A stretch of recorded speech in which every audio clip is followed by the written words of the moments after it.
Okay, hello everyone, welcome to my class. आज हम पढ़ेंगे टॉपिक इथेनॉइक एसिड, जो कि carbon and its compound, class 10th chemistry का चैप्टर है। इसका टॉपिक आज हम पढ़ेंगे इथेनॉइक एसिड। तो आइए स्टार्ट करते हैं। इथेनॉइक एसिड, अब जैसे कि नाम से पता चल रहा है, इथेनॉइक एसिड यानी ये क्या है, एक कार्बोक्सिलिक एसिड है। ठीक है, इसका फॉर्मूला क्या होता है, CH3COOH। जो जितने भी कार्बोक्सिलिक एसिड्स होते हैं उनका फंक्शनल ग्रुप क्या होता है, COOH होता है। और इनके स्यूफिक्स में क्या हम ऐड करते हैं, ओइक ऐड करते हैं। ठीक है, तो इसीलिए यहाँ पर क्या नाम पड़ा है, इथेनॉइक एसिड। इथ इसीलिए क्योंकि होमोलोगस सीरीज में ये इसकी सेकंड पोजीशन है, यानी इस एसिड के अंदर कितने कार्बन एटम्स है, 2 कार्बन एटम्स का ये कंपाउंड है। ठीक है, तो इसकी पोजीशन होमोलोगस सीरीज में क्या है, सेकंड पोजीशन है, इसीलिए इथ आएगा इसके लिए। और ओइक किसके लिए लगेगा, क्योंकि ये एक एसिड है और एसिड्स के स्यूफिक्स में क्या ऐड होता है, ओइक एसिड होता है, इसीलिए इसका क्या नाम पड़ा, इथेनॉइक एसिड। इथेनॉइक एसिड का जो कॉमन नेम है, कॉमन नेम क्या है इथेनॉइक एसिड का, एसिटिक एसिड। हम इसको एसिटिक एसिड भी कहते हैं। ठीक है, ओके। अब ये जो इथेनॉइक एसिड होता है, ठीक है, या ये जो एसिटिक एसिड होता है, अगर हम इसका डाइल्यूशन कर दें, यानी कि इसको अगर हम डाइल्यूट कर दें, इस एसिड को, इसमें हम वाटर मिला दें, तो इसको हम क्या नाम देंगे, तो ये क्या बन जाएगा, विनेगर बन जाएगा। ठीक है, यानी जो विनेगर होता है, यानी जिसको हम हमारे किचन में जो हम यूज करते हैं, सिरका हम कहते हैं, विनेगर के अंदर 5 to 8% क्या होता है, एसिटिक एसिड प्रेजेंट होता है, CH3COOH। और विनेगर कहां पर यूज किया जाता है, एज अ प्रिजर्वेटिव यूज किया जाता है, पिकल्स के लिए यूज किया जाता है। ठीक है, तो विनेगर कब बनता है, तो विनेगर में क्या होता है, 5 to 8% क्या होता है, एसिटिक एसिड होता है। यानी ये डाइल्यूशन है, जब हम एसिटिक एसिड की डाइल्यूट फॉर्म को, यानी एसिटिक एसिड में जब वाटर कंटेंट हम ऐड कर देंगे, तो हम उसको क्या कहेंगे, विनेगर कहेंगे। और विनेगर के अंदर 5 से 8% तक एसिटिक एसिड या फिर इथेनॉइक एसिड प्रेजेंट होता है। अब जो हमारा इथेनॉइक एसिड होता है, ये एक कलरलेस लिक्विड है। ठीक है, ये कलरलेस लिक्विड है। अब क्योंकि ये एक कार्बोक्सिलिक एसिड है, तो एसिड्स जो होते हैं इनका टेस्ट कैसा होता है, सॉर इन टेस्ट। ठीक है, और इसकी स्मेल कैसी होती है, विनेगर स्मेल होती है। क्यों, क्योंकि डाइल्यूशन से ये, क्योंकि क्या होता है, क्योंकि विनेगर के अंदर क्या होता है, 5 to 8% क्या होता है, एसिटिक एसिड होता है। और जब भी हम एसिटिक एसिड का डाइल्यूशन कर देते हैं तो क्या बनता है, विनेगर बनता है। तो इसका कैसी स्मेल होती है, विनेगर, सिरके जैसी इसकी स्मेल होती है। बॉइलिंग पॉइंट जो होता है, बॉइलिंग पॉइंट जो होता है इथेनॉइक एसिड का, ये होता है 108 डिग्री सेल्सियस। ठीक है, सॉरी, विनेगर का बॉइलिंग पॉइंट क्या होता है, 118 डिग्री सेल्सियस होता है। और अगर हम इसे कैल्विन में लिखें तो 391 कैल्विन, ये इसका क्या होता है, बॉइलिंग पॉइंट होता है। ठीक है, अब ये जो हमारा इथेनॉइक एसिड होता है, it is miscible in water. ये वाटर के अंदर क्या होता है, सॉल्यूबल होता है, miscible in water, it is soluble in water. क्यों होता है ये मिसिबल वाटर के अंदर, वाटर में सॉल्यूबल क्यों होता है, क्यों, क्योंकि ये हाइड्रोजन बॉन्डिंग क्या करता है, शो करता है, हाइड्रोजन बॉन्ड्स फॉर्म कर सकता है वाटर के साथ। ठीक है, ओके, अब हम कहते हैं कि जो हमारा इथेनॉइक एसिड होता है वो मिसिबल होता है वाटर में, यानी वाटर के अंदर क्या होता है, सॉल्यूबल होता है। अब वाटर में इसकी सॉल्युबिलिटी का कारण क्या होता है, किस रीजन से होता है, तो इसका रीजन क्या होता है, हाइड्रोजन बॉन्डिंग होती है। हाइड्रोजन बॉन्डिंग क्या है, एक डाइपोल डाइपोल इंटरेक्शन है, एक फोर्स ऑफ अट्रैक्शन है, जो कि कोवेलेंट बॉन्ड्स जो होते हैं या जो आयोनिक बॉन्ड्स होते हैं उनसे ये जो इंटरेक्शन होती है ना, ये वीकर होती है। लेकिन जो वेंडरवल फोर्सेस होती है उनसे ये क्या होती है, स्ट्रॉन्गर होती है। और जो हाइड्रोजन बॉन्ड होती है, जैसे कि यहाँ पर मैंने लिखा, जैसे ये है, ठीक है, ये क्या है, ये हमारा एसिटिक एसिड है, इसका फॉर्मूला क्या है, CH3COOH। ठीक है, अब आप यहाँ पर देख सकते हो कि COOH, यानी कि जैसे ये यहाँ R ग्रुप लगा हुआ है, यही है इसका स्ट्रक्चर है। अब ऑक्सीजन और हाइड्रोजन के बीच में क्या होता है, नेगेटिव या और पॉजिटिव चार्ज डेवलप हो जाता है। क्यों? क्योंकि ऑक्सीजन जो होता है वो हाइड्रोजन से ज्यादा इलेक्ट्रोनेगेटिव होता है, इसीलिए जो भी इलेक्ट्रॉन पेयर इनके बीच में शेयर होते हैं, ऑक्सीजन उन्हें अपनी तरफ उसकी टेंडेंसी होती है उसे अपनी तरफ ज्यादा अट्रैक्ट करने के लिए, इसलिए ऑक्सीजन के ऊपर नेगेटिव चार्ज और हाइड्रोजन के ऊपर पॉजिटिव चार्ज डेवलप हो जाता है। अब जब हम एसिटिक एसिड को वाटर के अंदर डालते हैं तो जो वाटर मॉलिक्यूल्स होते हैं, अब ये हमारा वाटर मॉलिक्यूल है HOH, तो इसके अंदर भी ऑक्सीजन के ऊपर नेगेटिव चार्ज और हाइड्रोजन के ऊपर पॉजिटिव चार्ज डेवलप हो जाएगा बिकॉज ऑफ सेम रीजन। क्यों? क्योंकि ऑक्सीजन हाइड्रोजन से क्या है, ज्यादा इलेक्ट्रोनेगेटिव है। अब इसी चार्जेस की वजह से क्या होगा, जो ये जो एसिटिक एसिड है और जो वाटर मॉलिक्यूल है इनके बीच में हाइड्रोजन बॉन्ड्स डेवलप हो जाएंगे। कैसे डेवलप हो जाएंगे, जैसे कि ये अब हमारा यहाँ पर COO नेगेटिव था और ये हमारा वाटर मॉलिक्यूल है, ठीक है। तो ऑक्सीजन के ऊपर यहाँ नेगेटिव चार्ज है और वाटर मॉलिक्यूल के एक हाइड्रोजन के ऊपर क्या है, पॉजिटिव चार्ज है। तो इनके बीच में ये जो डॉटेड स्ट्रक्चर से मैंने बनाया है ये क्या है, हाइड्रोजन बॉन्डिंग है, ठीक है, जो कि स्ट्रॉन्गर होती है वैंडर वाल फोर्सेस से, लेकिन कोवेलेंट बॉन्ड्स या फिर जो आयोनिक बॉन्ड्स होते हैं उनसे वीकर फोर्सेस होती हैं, ठीक है। तो ये क्या हो गई, वाटर मॉलिक्यूल है और ये हमारा एसिटिक एसिड है, इनके बीच में क्या डेवलप हो गई, हाइड्रोजन बॉन्डिंग डेवलप हो जाती है। क्यों? क्योंकि यहाँ पर चार्जेस डेवलप होते हैं, ठीक है, इस वजह से, ठीक है। तो इसी वजह से हम कह सकते हैं यही रीजन होता है, यानी हाइड्रोजन बॉन्डिंग रीजन होता है कि हमारा ये जो एसिटिक एसिड होता है ये वाटर के अंदर क्या होता है, सॉल्यूबल होता है, ठीक है। ओके, नेक्स्ट अब हम देखेंगे इथेनॉइक एसिड की केमिकल प्रॉपर्टीज।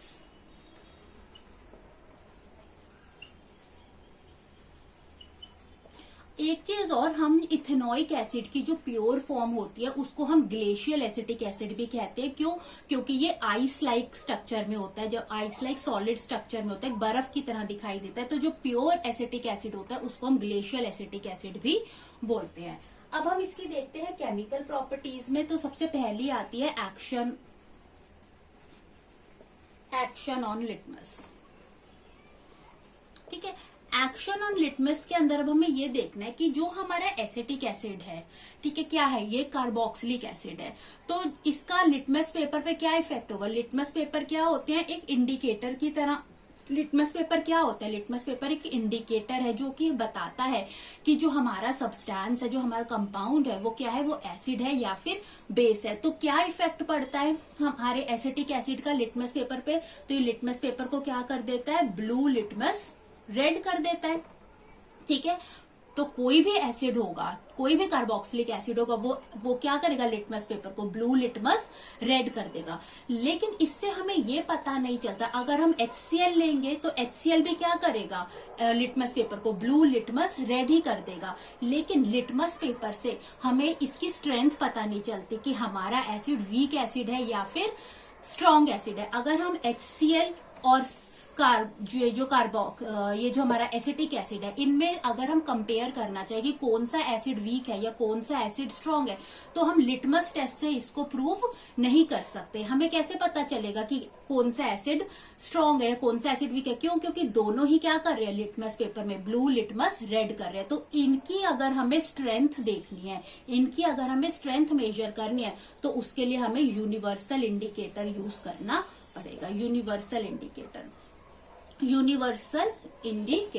ठीक है। ओके, अब यूनिवर्सल इंडिकेटर पेपर से हमें कैसे पता चलेगा कि जब हम एसिटिक एसिड को यूनिवर्सल इंडिकेटर पेपर पे डालेंगे तो ये कलर क्या देगा, ऑरेंज कलर देगा। तो एसिटिक एसिड के लिए यूनिवर्सल इंडिकेटर का कलर क्या होता है, ऑरेंज कलर होता है, यानी इसका जो pH होता है वो 4 होता है, 4 के आसपास या 4 होता है। लेकिन अगर हम HCl को देखें यूनिवर्सल इंडिकेटर पेपर पर, तो HCl का कलर इसको ये रेड कर देगा, यानी इसका जो pH होगा वो क्या होगा, इसका pH जो होगा ये 1 के अराउंड होगा। और हमें पता हम कि जो pH स्केल होता है, pH स्केल में बीच में जो वैल्यू होती है जिसे हम 7 कहते हैं, 7 पे क्या होता है, न्यूट्रल होता है, ठीक है। 7 क्या होता है, न्यूट्रल होता है, जो कि वाटर पे होता है। 7 से पहले यानी 1 2 3 4 5 6 इधर की तरफ जाएंगे तो एसिडिक स्ट्रेंथ बढ़ती है, और 8 9 10 एंड सो इस तरफ जाएंगे तो बेसिक स्ट्रेंथ बढ़ती है। तो एसिडिक स्ट्रेंथ इस तरह बढ़ी, यानी जो कम नंबर है 1 2 ये ज्यादा एसिडिक है एज कम्पेयर टू 4 5 6 ये वीक एसिड है। तो हमारा जो ये जो है एसिटिक एसिड है ये ऑरेंज कलर देता है, यानी इसका पीएच क्या होता है 4 होता है। लेकिन HCl है यूनिवर्सल इंडिकेटर पे ये रेड कलर देता है, यानी इसका पीएच क्या है 1 है। तो HCl जो होता है ना ये ज्यादा स्ट्रोंगर होता है, ये ज्यादा स्ट्रोंगर होता है देन एसिटिक एसिड। ये हमें लिटमस टेस्ट से पता नहीं चलता, ये हमें यूनिवर्सल इंडिकेटर पेपर से इसका कलर पता चलता है, जिससे हमें इनका पीएच पता चलता है। पीएच स्केल से इसका हम पीएच फाइंड आउट करते हैं, जिसमें HCl का पीएच 1 है, यानी HCl जो होता है ये एक स्ट्रॉन्ग एसिड है as compare to acetic acid. Acetic acid एक वीक एसिड है। तो यूनिवर्सल इंडिकेटर पेपर हमें क्या बताता है, स्ट्रेंथ बताता है एसिड्स की। ठीक है, अब हमें ये तो पता चल गया कि हमारा HCl है स्ट्रॉन्ग एसिड है। तो अब एसिड्स की एसिडिक स्ट्रेंथ जो होते हैं, एसिड की एसिडिटी किसकी वजह से होती है, हाइड्रोजन आयंस की वजह से होती है।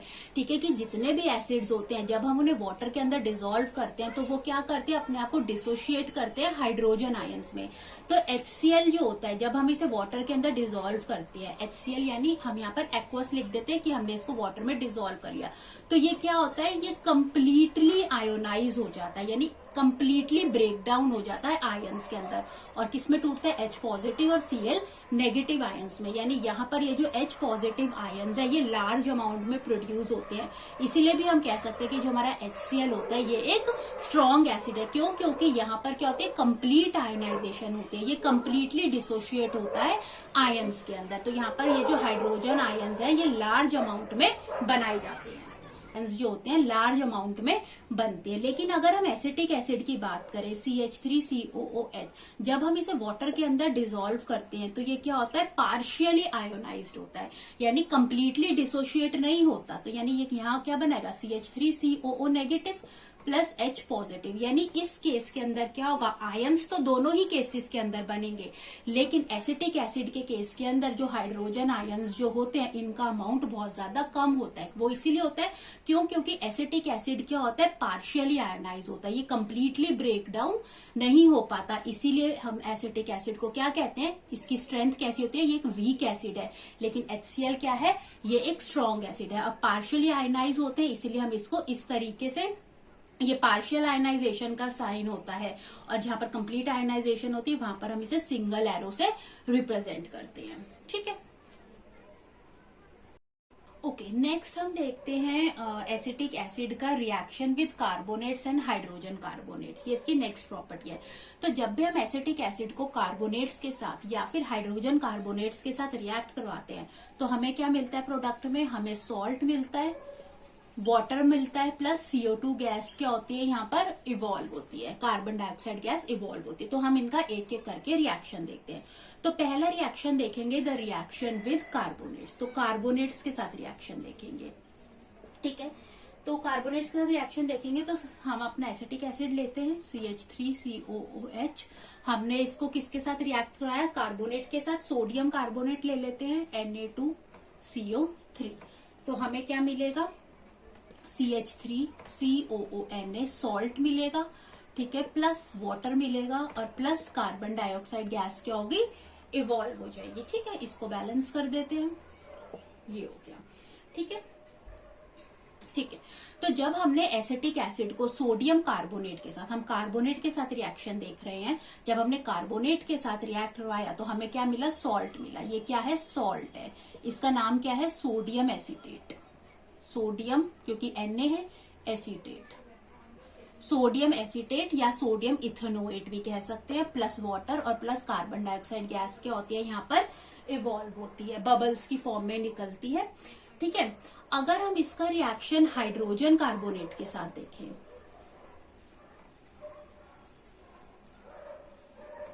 ठीक है, अगर हम इनका रिएक्शन हाइड्रोजन कार्बोनेट्स के साथ देखें तब भी क्या होगा, सॉल्ट ही फॉर्म होएगा, water and carbon dioxide gas क्या होगी, इवॉल्व होगी। तो यहाँ पर देख लेते हैं CH3COOH, इसका रिएक्शन हम hydrogen carbonate NaHCO3 sodium bicarbonate के साथ ये रिएक्शन कर रहे हैं और हमें क्या मिल रहा है, CH3COONA प्लस वाटर मिलेगा, प्लस कार्बन डाइऑक्साइड क्या होगी, यहाँ पर भी इवॉल्व हो जाएगी।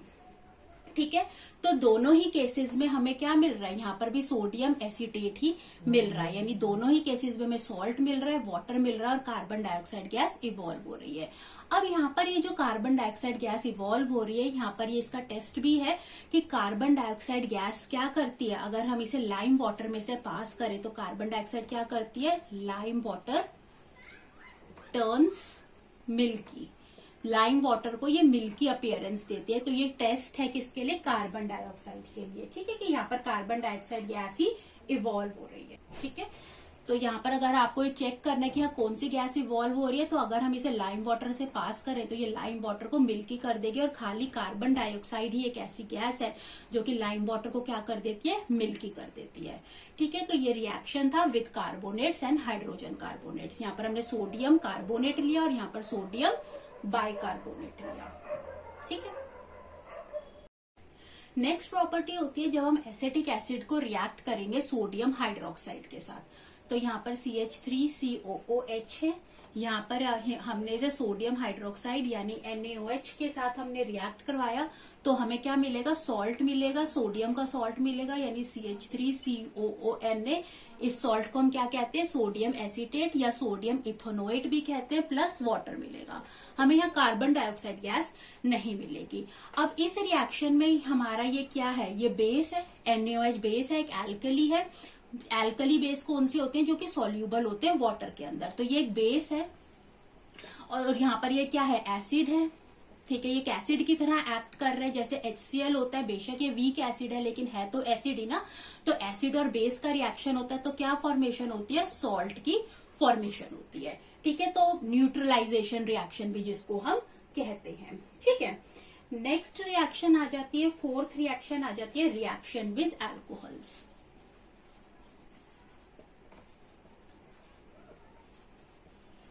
रिएक्शन विद एल्कोहल्स के बारे में हम रिएक्शन अगर हम एल्कोहल का करें, इस रिएक्शन को हम ईस्टरिफिकेशन कहते हैं। कि अगर हम एसिटिक एसिड को, ये हम पहले भी पढ़ चुके हैं, CH3COH को सपोज हम इथेनॉल के साथ रिएक्ट कर रहे हैं, CH3CH2OH के साथ अगर हम कर रहे हैं तो हमें क्या मिलेगा, हमें ईस्टर मिलेगा, यानी CH3COO CH2CH3। ठीक है, प्लस हमें यहाँ पर वाटर क्या हो जाएगा, एलिमिनेट हो जाएगा। ठीक है, तो यहाँ पे हमें क्या मिलेगा, ईस्टर मिलेगा। ये एक ईस्टर है, इस ईस्टर का क्या नाम है, इथाइल इथेनोएट। ठीक है, और ईस्टर के बारे में हम पढ़ चुके हैं, RCOOR- ये इसके फंक्शनल ग्रुप्स होते हैं जिनके पास 2 एल्काइल ग्रुप्स लगे होते हैं।